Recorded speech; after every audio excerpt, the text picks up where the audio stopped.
at the end of all of this, no matter what happens, do you plan to stay in Romania? I love Romania. I love this country. And if I am found not guilty, I will stay in Romania, yeah. I will still stay here. I don't believe in running away. I also believe, and perhaps this is... Yeah, I didn't even want to ask you that because you've got a legal case pending, but I mean, presumably you're rich enough to run away when you haven't. Correct. I'm not going anywhere. I think if I was anywhere in the Western world, this would have happened to me. I don't think this is Romania's fault. Let's put it that way.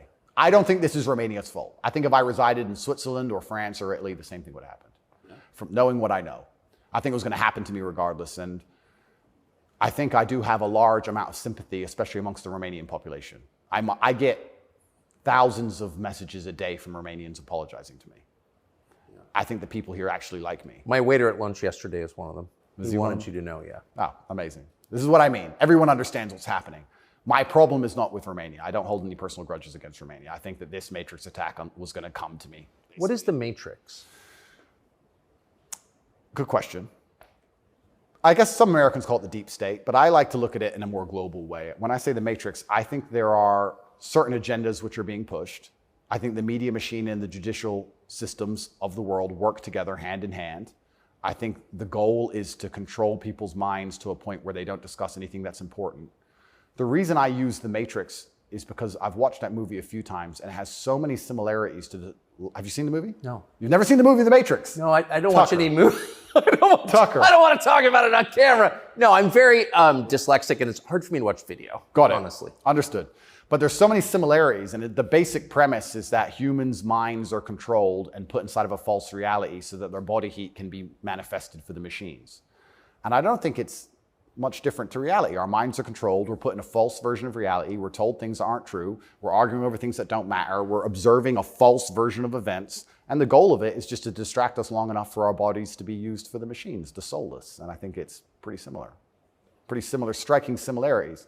And even then, there's a bunch of other similarities which are difficult for me to explain. You haven't watched the movie, but there are agents inside of the Matrix. And the idea of the agent, the purpose of the agent is to make sure that nobody understands how the Matrix really works and to wake anybody's mind up. They want to keep you asleep. And any person can become an agent at any time. If they're not unplugged, if their mind is not free, they can become an agent and their job is to keep you asleep. And you see agents all the time. COVID awoken me to agents. When I would sit and talk to somebody and they seemed perfectly rational and normal until I mentioned COVID, and then they'd fully change. No, it's dangerous. No, what do you mean? What do you mean? Are you crazy? My grandma got sick.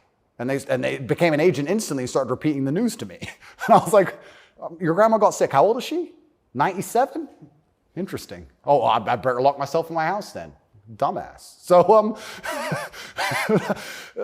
agents exist and the Matrix exists, and I think most people's version of the world is a false one.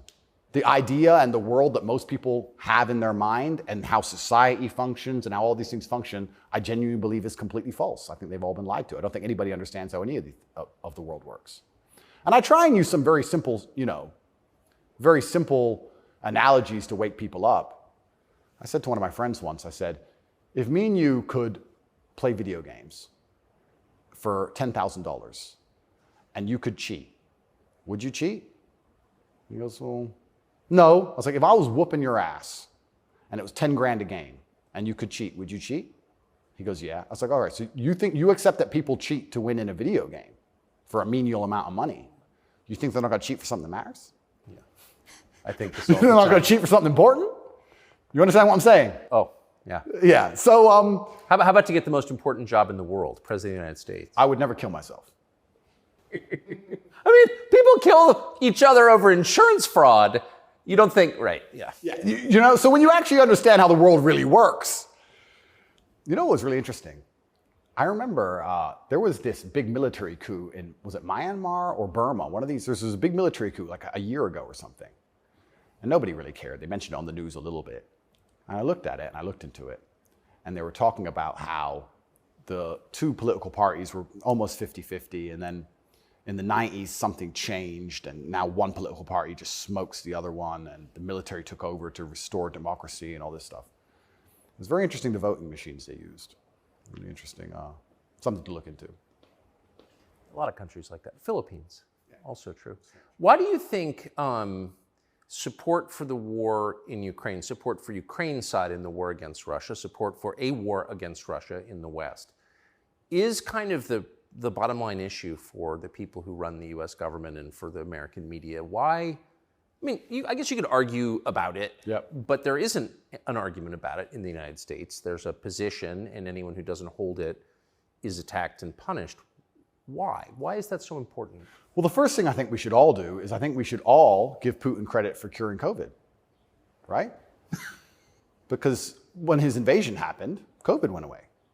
So thought about that. Think about it. It's almost to the day. So we have to give him some credit at least for doing that.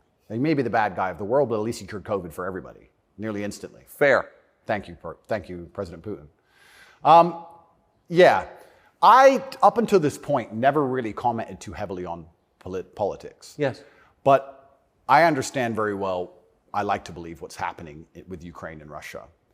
And what I will say to the people who are watching this at home is that if you are naive enough to believe that there are good guys and bad guys in wars, and it's as simple as good and bad, and that the bad guys are crazy and the good guys want freedom, then you need to do a little bit more investigation into what's really happening. And when you look at the vested interest of any country or any person... Can I just ask you to pause and just comment? That's the truest thing, what you just said. That is and anyone who doesn't understand that should shut the fuck up. And I mean it. Having seen war, anyone who's telling you that it's Churchill versus Hitler is an idiot. Well, I'll give you an example. When my father was still alive, Excuse me. Yeah, no, it's true. When my father was still alive, my father died 6 or 7 years ago. I was a lot younger. The war in Afghanistan was going on. He died 6 or 7 years ago. How old was he? 56. Oh gosh. Yeah, he died. But the war in Afghanistan was going on. And I remember asking my dad, saying, why do the Taliban even fight and resist the American war machine? They don't stand a chance. Like, why are these terrorists even fighting against the American war machine? And my dad said, they're fighting for their way of life. They want their wife, and they want their children, and they want their society and their language, and they don't want pride flags, and they don't want American bullshit, and they don't want to be told what to do. And they're fighting to be a culture and be a people which is independent in and of itself. Like, they're not the bad guys you think they are. They're people who are like, why are you here? What do you want? We don't agree with that. That's against our holy book. Fuck off. Right? So even there's no such thing as good and bad in any war. And people. Who was your father? My father was a chess master. He worked for the CIA when he was a linguist for the CIA, and then he was American. He was discharged, and for a story I won't tell, but he was a chess master, and it's very interesting. I encourage people to look at his Twitter. He still has Twitter at Tate Terrific, and everything he was talking about 11 years ago is so important now. 11 years ago, no one cared about. We had the Donbass in 2014. People cared. Yes. People cared a bit. But he predicted the future. You want to see how chess players can see the future? Read his Twitter. Everything from LGBTQ, why they need your kids because they can't have their own, to the war that's coming and how Europe's going to have an energy crisis, to the letter. It's all on his Twitter. It's amazing to read. It's like you could tell the future. 10 years ago, no one talked about any of this stuff. Did he live in the U.S.? Yes. Yeah, he lived in America. Fascinating. Yeah, it's crazy. But he was telling me about a lot of this stuff even when I was a lot younger. And as we said, there's no good guys and bad guys. But when you have a vested interest in something, I think that people are relatively simple. You're talking about why the American government has such a vested interest in this war. Which is not good for America. Which is not good for America. So we can say it's for money or we can say it's for power. What else would it be for?